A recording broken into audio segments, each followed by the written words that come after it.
Hello, everybody. My name is Maurits Lucas. I'm the Director of Product Marketing here at Intel 471, and welcome to our webinar titled Sidestepping a Cyber Car Crash in Matrix Time Using Underground Monitoring. Now, that's a catchy title, but not very descriptive. So let's start off by saying what we're actually going to be covering and what you'll learn over the course of this webinar. It's actually looking at some research that we did around ransomware attacks and the precursors to ransomware attacks, more particular, the role of access brokers. And by the end of this talk, what you learn is that what we've discovered is that quite often after an access broker offers access for sale to a particular organization, that organization is subsequently hit with a ransomware attack. Now, the average delay between the time of that initial offering and the actual ransomware attack being published was 71 days last year. We kind of limited we did our research over 2021. So at the end, what we hope becomes apparent is that monitoring access broker offerings can help you mitigate the risks of direct attacks and supply chain attacks. So although it appears that ransomware incidents happen in the blink of an eye, the car crash, using underground monitoring, you can actually get advanced notification that such an event or that something may be amiss, and that allows you to sidestep it as if time slows down, hence the matrix time. So that's the subject that we'll be covering. What we'll do, we'll start off by setting the scene. I'll explain to you a little bit about who we are at Intel 471 and what we do, and also what the cyber underground is actually like. Because that's actually very fundamental to understanding the role of access brokers versus affiliates. And then we'll zoom in on ransomware attacks. We'll look at the typical and various stages in a ransomware attack and the actors involved in each of those stages, with a particular focus on the role of so-called initial access brokers. And then we'll get to the meat of it, which is looking at the relationship between access brokers and affiliates. We've looked at some of the data and the analysis, and I'll present those. And then we'll look at what this means and finish up with summary and conclusions. So let's get started. First, a little bit about who we are and what we do. Intel 471 is a cyber threat intelligence company. We collect intelligence in what we call the cyber underground. And we focus on two main types of intelligence. Adversary intelligence, which is looking at what actors are saying on forums, instant messaging channels, marketplaces, etc., and other locations in the underground. But also malware intelligence, which is collecting real-time technical structured intelligence on well over 100 malware families in real time, allowing you to kind of take those indicators and feed them into your detection and mitigation infrastructures. Now, these are the two types of intelligence that we collect. And through our research team and our analysis and reporting, we share the intelligence we build off of that data that we collect with customers around the globe. We actually turn it into a number of different types of intelligence. Obviously, there's adversary intelligence and malware intelligence, based on the two types of data that we collect. But we also create a particular lens called vulnerability intelligence, where we look at what vulnerabilities actors are actually using at this time or are looking to start exploiting, which helps with patch prioritization, and credential intelligence. As we'll see later on with, for instance, the role of access brokers, stolen or mislaid credentials, brute forcing of accounts, plays a very big role in the cyber underground. And so monitoring when credentials go AWOL is a great way to help mitigate or prevent some of the impacts associated with that. For our research, we believe in what we call a boots on the ground model. Now, that may sound odd, but we think that to gain access to the most closed off parts of the underground, our researchers need to be located in the same geographic area roughly as the actor ecosystems that they're tracking. The idea behind this is that although you'd think this is cyber and cyber threat intelligence, so you can do it from anywhere in the world, we find that having very up-to-date and relevant local knowledge and cultural background actually helps with this. If your aim is to blend into the background and appear as one of them, knowing what the weather was like or knowing what the local football team's been doing is a great help. And that is much easier if you're actually in region as opposed to an air-conditioned office 6,000 miles away. So that's who we are and that's what we do. And the whole aim of what we're trying to do is to help our customers become proactive when it comes to mitigating cyber risk, as evidenced in this slide here. So the idea is, instead of only looking at your own attack surface, you start looking at what's happening outside the perimeter, looking at what actors are talking about, or looking or tracking the malware infrastructures that are out there. And by doing that, you can get advanced warning or notification of what's about to happen, and you can proactively take your countermeasures or move your organization out of harm's way. Now, our two products, adversary intelligence, or two lenses through which we look at this intelligence, adversary intelligence and malware intelligence, you can see in the slide. The little arrow between them is actually very important. When we can link the actor to the tool or the tool to the actor, it allows you to look at the threat from both perspectives at the same time, both from the technology side, often things you'll be seeing in your infrastructure, for instance, but also from the actor behind it, what they're trying to do, what their main overall aim is, and how the various things that you're seeing fit together in a larger process. And the idea behind this has everything to do with what the cyber underground is actually like. Now, you sometimes hear referred to it as the deep and dark web. We try and avoid that term. We believe it is unhelpful. It's plain wrong. And the reason behind this is that there's a very fundamental thing at work here, is that many of the threats that you're worried about, many of the threats that we are trying to mitigate, are not actually the work of a single actor or even a single group of actors, but rather it is groups of groups working together in either, you can call them business processes, value chains. Basically, each actor or group of actors is a small part of a bigger whole, in which they benefit in some way from being a part of this bigger process, or this bigger chain, as it were. But the key thing is here that as they are kind of pieces in a bigger whole, actors are always looking for other actors to partner with, either in a supplier or a vendor relationship. And that means that the cyber underground, far from being deep and dark and nebulous, is actually limited in size and actually fairly structured, because it is the actors that inhabit it that create that structure. And so we can map out that structure. We can see who the top tier actors are. We can see what they're offering, or who they're talking to, or what they're buying. And from that, you can infer what they're working on and what shape a possible threat may take. So by mapping out the cyber underground, and instead of thinking of it as a deep and dark web, think of it as an underground marketplace. It's structured. It is divided into kind of there are specific locations where you can go to talk about or buy specific types of product, services, or goods. And mapping out that structure, mapping out the actors within it, helps you understand the threat landscape and helps you move to that proactive role. So the underground exists to facilitate actors coming together and benefiting in some way from this. A lot of them financially, but there are other motivations as well. Hacktivism, nation states, for instance, all use the capabilities available in the underground.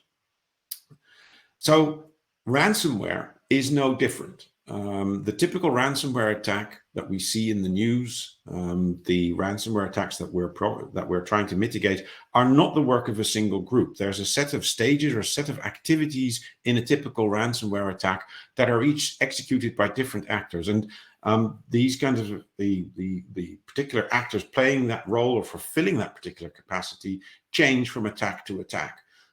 So each attack is different in that way. So in this section, let us look at some of the typical stages in a ransomware attack and the role of the access brokers. So the typical attack chain starts with an actor who offers the initial access. A ransomware attack starts with access to an infrastructure, to an organization's IT infrastructure, to allow actors to then execute the ransomware attack. So initial access is our starting point. Then we have the role of what we call the affiliate. This is due to the way that ransomware services are structured. You have the affiliates that mostly do most of the actual heavy lifting or the legwork. That's executing the actual attack. But what they deploy at the end is the ransomware. That is often delivered as a service. Writing and maintaining ransomware is a very specialist activity. And so actors specialize in that and then rent this out as a service. We have ransomware as a service. And then the final role, of course, is our victim, who gets hit with the ransomware. So the initial access broker, or the person providing the initial access, has at their disposal either botnets, they're running specific info stealing malware, they're engaged in brute forcing of accounts, they run exploits, they send out spam messages. They do basically what they do to get initial access to organizations. They have an account, they have an access, they have a known vulnerability that you can exploit to gain access, and they will sell that on to the affiliate. It's the affiliate who does most of the heavy lifting involved with a ransomware attack, which is taking that initial access and then mapping the network, moving laterally through the network, exfiltrating the data, which is a key step. Nowadays, as most of the actors involved in this ecosystem will now actually say that is the threat of exposing data or leaking data, which is the main reason or factor convincing victims to pay up.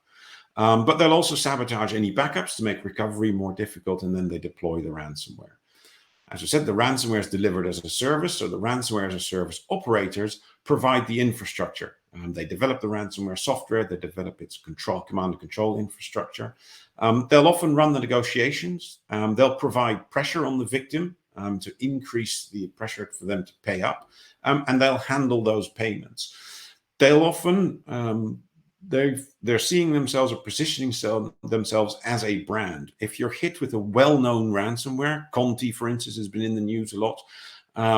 If a victim is hit with a very well-known ransomware, that increases the likelihood of them being paid because there is so much publicity, so many articles documenting that this is real, it is serious. Other victims have paid up, for instance, and gotten their data back or have not had their data leaked.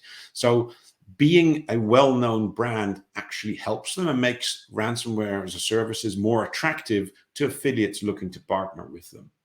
So we have our initial access, then we have the lateral movement and the legwork that's being done, and then finally we have the ransomware being deployed. And if all goes well, our victim or the victim pays up, and a percentage of the ransom makes its way back down this chain and everybody gets paid. So let's look at each of these three roles in a little bit more detail now. The first is our access broker. As I've said, there are many access brokers in the underground, many actors that are selling initial access, offering initial access for sale. When we look across these actors, there's a couple of common techniques that keep coming back. It's the use of compromised credentials. There is a huge kind of interest, and there are huge infrastructures in the underground dedicated to going through large data sets of stolen or leaked or phished credentials, looking for what they call the golden nuggets, the credentials that give them access to interesting infrastructures that are a good target for a ransomware attack.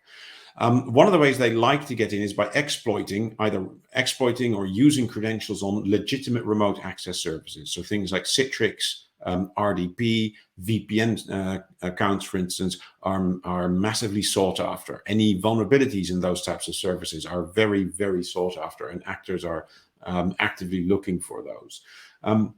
The other way to gain access is to exploit a public-facing application. This can be a portal, it can be a website, it can be an API, whatever, to kind of gain a foothold and see if you can then start moving laterally through the network from that initial foothold.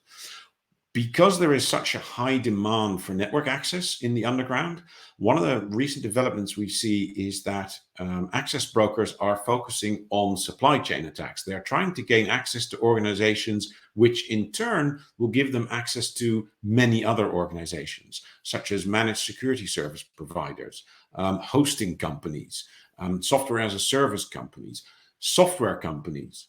These are all access to those is very much sought after, because you don't just get access to that company, you also get access to all of their customers as well. For instance, deploying your malware as an update to a software package. One thing to note with initial access brokers is that by and large, they try and gain access to as many organizations as they can. So it's a very scattergun approach. They basically have a particular vulnerability. They're looking for a particular type of account. And when they find them, any organization that has those accounts is in their sights. So the approach is scattergun. And this initial phase of just getting access to networks is almost never targeted. A sobering thought to think that many organizations that are the victim of ransomware attacks weren't specifically targeted. They were just in the wrong place at the wrong time. Now, one example, and we'll come back to him in a bit, is the actor Babam. Babam is an initial, this is the actor handle, it's not obviously not his real name. They're an initial access broker. They've been active on the exploit forum, one of the more popular, well-known underground forums, since way back in 2015. And the actor specializes in offering Citrix, RDP, VPN, or Magento accesses. So all kinds of access to organizations in Asia, Europe, and North America. Over on the right side of the slide is actually a list of some of the kind of posts that the actor did. They're usually in Russian, so these have been translated by our linguists. But you can see that the actor is simply and quite regularly comes out with these offers where it's just saying what type. So it's RDP web, which is a remote desktop. And then he will describe the victim. These descriptions are always this kind of generic. What you won't find is them actually saying the name of the victim that they're selling access to, because actors are very well aware that on the underground forums, not everybody is a kind of a fellow traveler. There are law enforcement agents, security researchers, etc., that have access to the forums as well. So if you name the victim directly, quite often what will happen is they get tipped off and your access disappears. So instead they describe them in a way that will means that the identity is hidden, but potential buyers still get a very good idea of just how attractive of a target this could be. So part of our analysis and research is actually kind of reversing these descriptions to work out the actual actor, the actual organizations or victim they're describing here. But as you can see, they're simple offers, and the actor does them very regularly. A starting bid, there's also a bidding time to put in your bids, and also in some cases a buy now price, which basically means you can sidestep the whole bidding process by offering the buy now price, much as any other kind of online auction. The next actor, or the next kind of role, is that of the affiliate. The affiliates are the actors that are doing most of that mapping, the actual heavy lifting around the ransomware attack. Their TTPs, interestingly enough, are very similar to what we call APT, or nation state espionage, or even pen testers or red teams are doing. They're gaining that initial foothold, moving laterally, finding the valuable assets in a network or an organization or an infrastructure, and then exfiltrating that data. The only final step that is different is the deployment of the destructive ransomware. Now, when you look at the tools and the TTPs, the techniques that they typically use, things like Metasploit, Cobalt Strike, Mimicuts, etc., these names are very familiar to pen testers because these are the exact same tools that pen testers are using. As a matter of fact, pen testing skills are very much in demand right now in the underground. Because of the ransomware kind of epidemic, there's a great demand for people who have pen testing skills. And then finally, we have our ransomware as a service operators. Now, as I said, they provide the ransomware software, the infrastructure, and they also provide kind of the brand under which all of this occurs, so that the likelihood of a victim paying increases. quite often, because they're a brand and they want to make sure that they're what they see as their customers, in reality, of course, the victims, kind of get a consistent experience and make sure that none of their affiliates try any funny tricks. The operators quite often run the negotiations and also handle the payments. However, their cut is actually, the majority of the payment actually goes to the affiliate, as they did most of the heavy lifting. The operators take a small cut as their share. Because they try and build themselves as a brand, they also offer services on the side, such as the leak site, of which we'll see more later, but also trying to offer service like bombarding social media channels to kind of get victims to pay up. They've experimented with DDoS services, again, to increase the pressure on victims.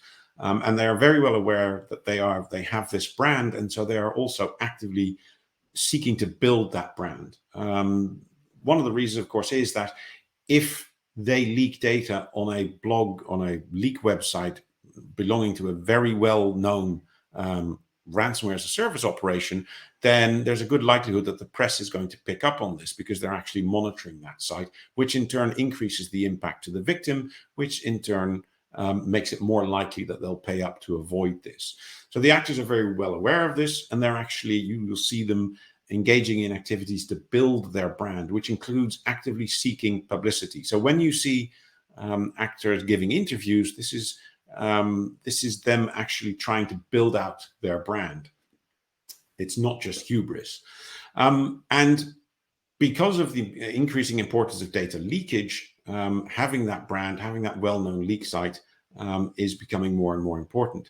So as an example, this is the Conti leak site. It's a site, a Tor website, which publicizes the data, the leaked data from Conti victims who didn't pay up. As you see, it's actually very nicely formatted, Conti news, and basically you'll see a listing. I've taken this screenshot, but you can scroll down. There are more victims down there as well. We've got the dates. They'll actually show you how many people have looked at this already.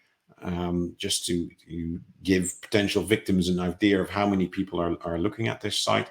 And they'll put in a complete victim description to make it, at this point, when you're leaking the data, they make it very easy to figure out who the victim is. That's the whole point, of course, increase the impact. The blurring here is due to me. The idea is to give you an idea of what this site looks like, and not necessarily to shine a spotlight on the victims that were listed there on this particular date that we took the screenshot. But these are the leak sites. So now that we have this kind of listing by access brokers, and we also have the leak sites where the data on victims and the details on victims that haven't paid the ransom are published, there's some interesting research that we can do to look at the relationship between those brokers and the affiliates. We can basically look at trying to answer some interesting questions. Can we actually see evidence of affiliates using the access offered by access brokers? So in other words, if an initial access broker offers access to a particular organization for sale, do we then see evidence that that organization was actually hit by a ransomware attack because it showed up on one of the ransomware leak sites later on? And if this happens, how long does it take on average from that initial access being offered to the ransomware attack occurring, or rather the blog post occurring? And are there any lessons to be learned from that for the defenders? Now, for this research, we looked at a couple of initial access brokers. One of them was the actor Babam, we mentioned before. And so we looked at 2021 and looked at the organizations the actor offered access to. Now, this is not the total number because as I said, the actor describes the organization in very generic terms, and we're not always able to identify the specific victim based on the description.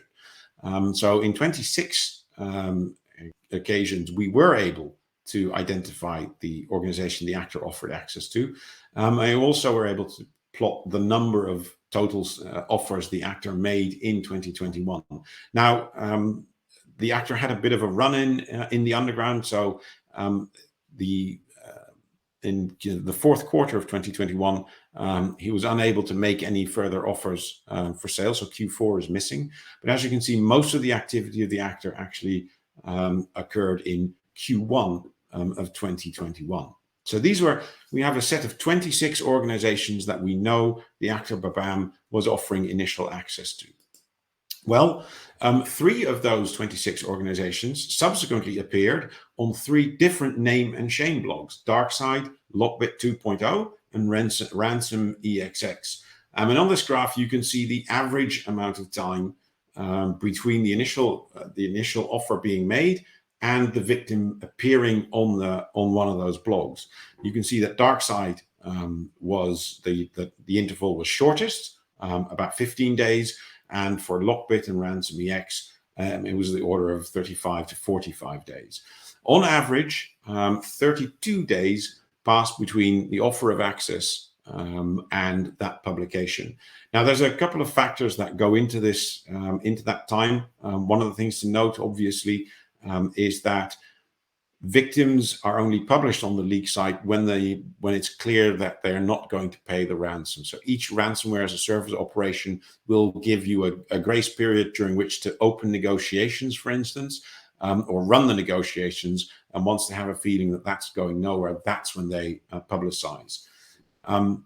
So that's obviously work into that delay. But on average, 32 days between initial publication and the victim appearing on a leak site. There was another actor who will go under the handle or the code name Actor A. Actor A is a very prolific seller of access on the exploit forum, and we identified well over 1,000 organizations the actor was selling access to in 2021.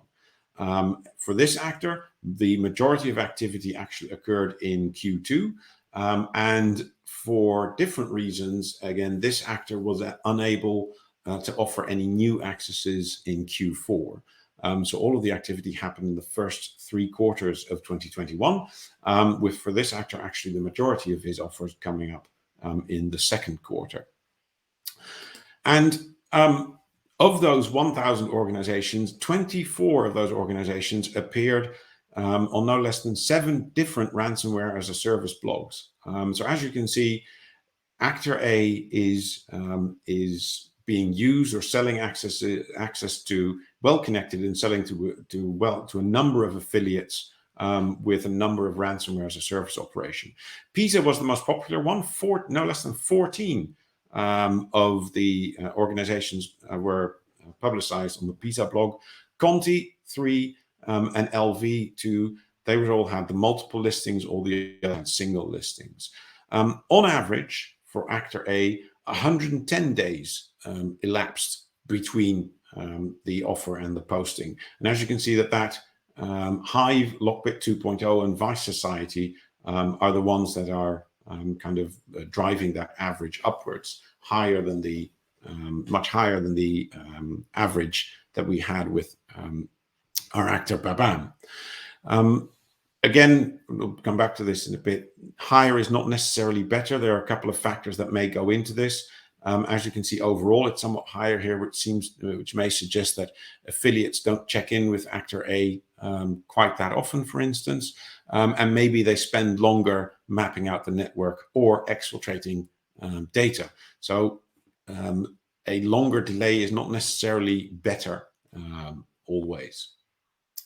Now, interestingly enough, this is the relationship from an access broker to a blog post, but we also discovered that there was an inverse relationship. We have an Actor B who actually, the relationship there is his victims were published on a blog post first, and then he offered access. Actor B is a specific type of initial access broker. The actor offers vulnerabilities for sale. So what they sell are observed vulnerabilities in organizations, and they sell them on the underground. So what they will say is this particular organization has a SQL injection or remote code execution vulnerability in their infrastructure, and this is how you exploit it. The actor is a prominent seller of these vulnerabilities on the RAID forums. And in 2021, we identified in excess of 150 organizations that actor B was selling access to. But interestingly, several of those organizations had appeared on ransomware name and shame blogs previously. So they actually appeared on 5 different AVOS, CLOP, Lockpick 2.0, PISA, and Ransom EX. So they appear on those ransomware blogs first, and then later on, actor B offers a vulnerability in that organization for sale. Now, again, there's a delay here, and on average for actor B, the delay between the post being made on a ransomware blog and the vulnerability being offered for sale was 71 days. So this is interesting. We have an actor who actually comes after the ransomware attack. Why would that be? Well, the first observation is that in this particular case, the victims didn't pay up. So when there is no ransom incoming, ransomware actors will seek to monetize what they have in whatever way possible. One way is by leaking the data, as you may have noticed on the Conti blog, where they're saying we don't publish every victim's data. Maybe we can sell the data in the underground. There are specific data sets, for instance, that are so attractive that you can sell them in the underground for a profit. Sometimes we will also see them leak just enough data for free to cause the impact, but the full data set is actually offered for sale. And of course, evidence of an organization having a vulnerability is something else that you can monetize in the underground through a vulnerability access broker. Now, when this vulnerability is subsequently exploited, this causes an additional impact to the victim organization. So it increases the pressure on them. It increases the pressure on future victims where they know they may have stolen data, they might have leaked data, but they may actually also have knowledge of vulnerabilities, which they can then sell and which will cause an impact down the line. So that increases the pressure and may encourage future victims to pay up. In that sense, it's an interesting strategy. I'm not sure whether that's a deliberate one or whether it's just panning out this way. Now, one other reason why you might have to do a ransomware attack first is that not all vulnerabilities are either observable, or if they are observable, are exploitable from the outside. What I mean from that, to be able to successfully, if you see that an organization, an application, or a SQL database or a website may have a SQL injection vulnerability, that by itself may not be enough to be able to exploit that vulnerability. But if you have knowledge of the layout of the infrastructure, the databases, the table structures that actually sit behind that, then suddenly this vulnerability on the outside becomes exploitable because you have kind of insider knowledge now. And of course, as part of the mapping out of the network, the affiliate may actually have been able to kind of uncover that knowledge, and so knows exactly. The database itself may have been too large to exfiltrate, or not. They didn't exfiltrate it during their ransomware attack, but they do know the schema, for instance. They do know its structure, and if you have the knowledge of that structure, then suddenly from the outside you can use this vulnerability. So the ransomware attack having occurred, the lateral movement through the network, the knowledge of the infrastructure that they have, for instance, now allows them allows you to exploit this vulnerability, and so this vulnerability merchant can sell that. They're selling the not just that the exploit exists, but also the background data or information that you need to successfully exploit it. The bottom line of this is that this is actually a sting in the tail for a ransomware incident. This relationship demonstrates that there may be a follow-on effect to ransomware incidents through the sale of vulnerabilities. So what does all of this mean? What are the implications for defenders? Well, what we can see from this research is that affiliates definitely are using access brokers to gain an initial foothold. Again, what this also means is that the sale of compromised credentials, for instance, which is one of the main things that access broker do, harvesting of compromised credentials is one of the activities that kind of allows ransomware attacks to happen. It also shows that an offer of access for sale is a very good indicator that something is wrong and that urgent action is required. It could be not just for yourself, but remember that access brokers are very interested in supply chain type of attacks. So if you see one of your key third parties or suppliers and access is being offered for sale, then that is an early warning and a red flag that something is amiss and that action is required. The good news is that on average, the delay between that initial offer and the actual impact occurring means that there is still time to respond. So not only is it an indicator that action is required, but it happens early enough in the chain that you actually have the time to respond. This is where the matrix time comes in. Now, the delays between the offer and the impact occurring may be due to a number of factors. It could be the speed in which the sale of the access to the affiliate is executed. It either takes a while, maybe affiliates don't check in, maybe they are busy already running another ransomware incident, for instance. It may have something to do with the ability of the affiliate to quickly execute the attack. Maybe their technical ability doesn't allow them to quickly move through a network and they need to take their time. It may also mean that they actually do take their time. They have very good technical capability. They're just taking their time to map out everything. And because the leakage of data causes such a big impact, they may be taking extra time to make sure that they find all the data and exfiltrate all the data. We see some evidence of this with PISA, for instance, which seem to be focusing on this. So a longer delay isn't always better. It doesn't mean that the underground is being inefficient. It may just be that they're being extra thorough.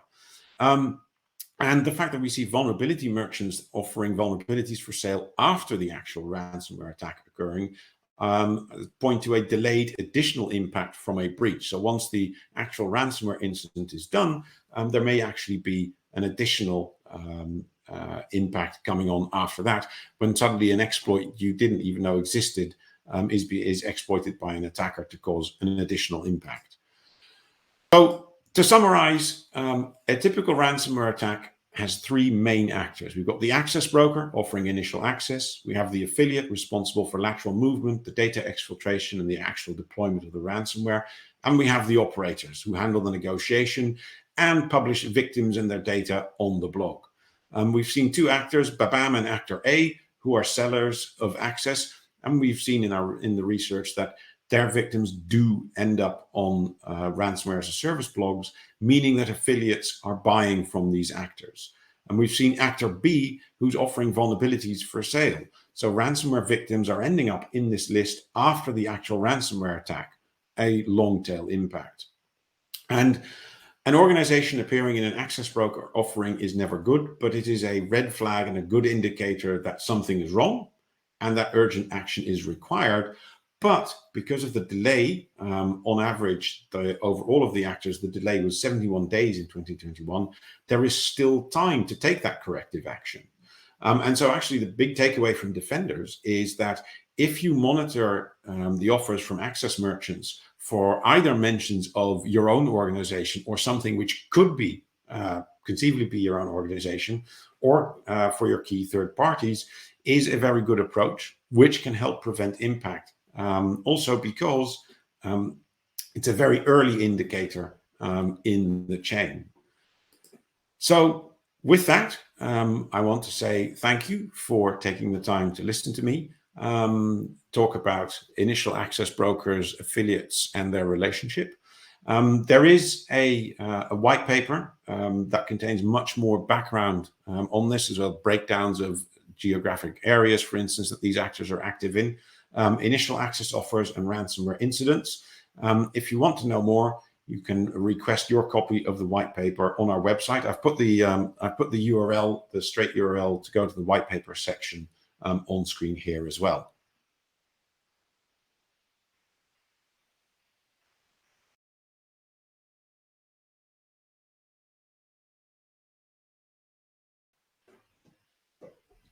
And we'll now finish up by looking at some of the questions you submitted in the question bar on the which is in the Bright Talk app. A couple of good ones came in. We'll start with this one. What is your best advice you can provide to potential victims to protect themselves? Is there any way to know if you, the future victim, have been accessed? This is a really good question, and there's a number of things you can do. It's actually a very broad number of things. We'll split them up in a couple of different categories. I think the measures you can take are around prevention, detection, and obviously mitigation.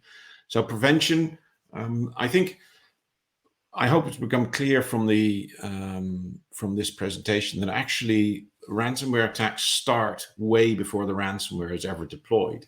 So making it harder for them to get in.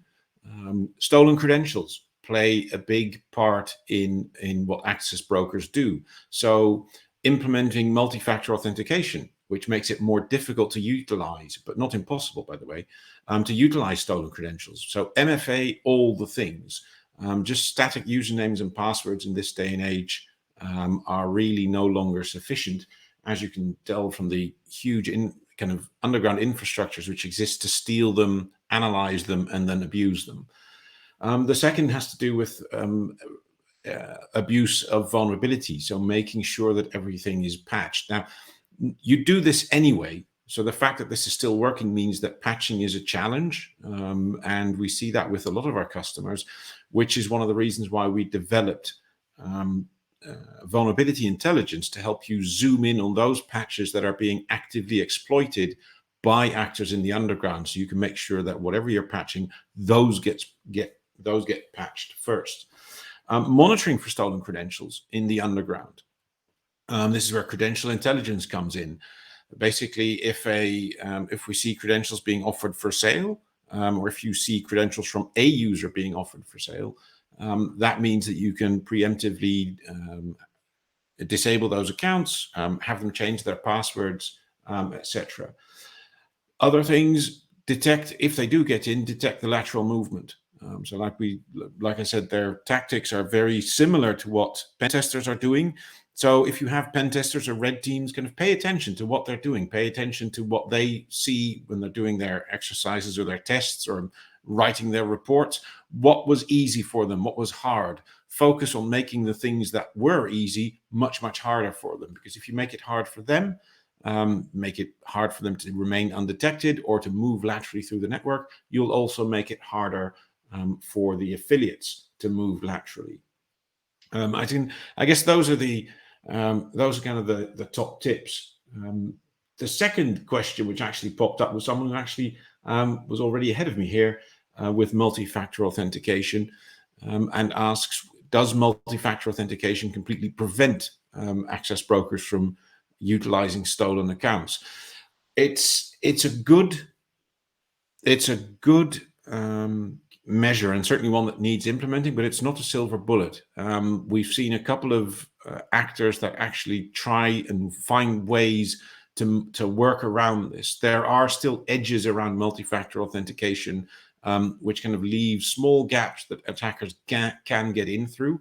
One is to do with recovery, because there's actually a couple. The first is we've probably all used multi-factor authentication, and you quite often have the little tick box that says trust this device, and if you tick that tick box, then you don't get asked for that second factor on that particular device. That's one